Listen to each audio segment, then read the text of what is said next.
एक चैनल है news pinch. इन्होंने बिहार के मुसहर जात पर, या यूँ कहें कि मुसहर समुदाय पर एक डॉक्यूमेंट्री बनाई है।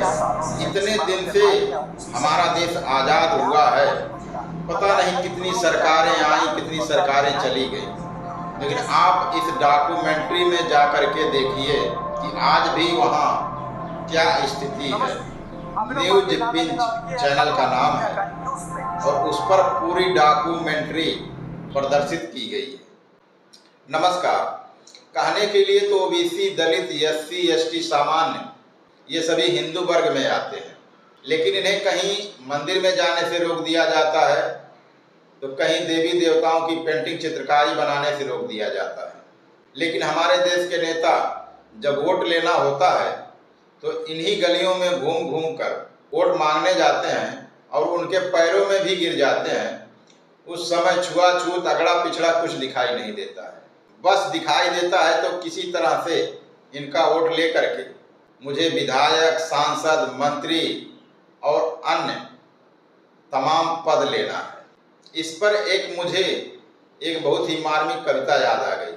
कौन जात हो भाई। यह कविता आप पूरी सुनिए, मैं इसे अंतिम में रखता हूँ, क्योंकि अगर मैं इसे बीच में चला देता हूँ तो शायद आप यह पूरी बात भी ना सुन सकें।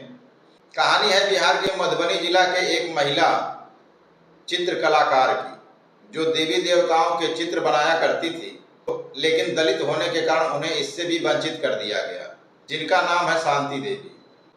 शांति देवी मिथिला की एक अलग पहचान बना रही हैं, जो अपनी कला के द्वारा, अपनी कलम से हिंदू देवी देवताओं का चित्र बना रहे। तब उन्हें दलित समाज का होने के नाते हिंदू धर्म के ठेकेदारों ने उन्हें हिंदू धर्म की देवी देवताओं के चित्र बनाने से मना कर दिया। लेकिन कहते हैं ना, मुश्किल नहीं कोई काम है जब किया इरादा पक्का। इस पर भी उन्होंने हार नहीं मानी और अपनी कलाकृतियों में प्रकृति की सुंदरता को शामिल कर लिया। उन्होंने अपनी कलाकृतियों में, अपनी चित्रकारी में एक से बढ़कर एक राजा, महाराजा, मंत्री, हाथी, घोड़े और प्रकृति की सुंदरता अपने कलम के द्वारा चरित्र चित्रण करना शुरू कर दिया। उनके द्वारा बनाई गई कलाकृति विदेश में बिकती है। उनके द्वारा बनाई गई पहली कलाकृति 2 रुपए में बेची गई। उन्हें पूर्व राष्ट्रपति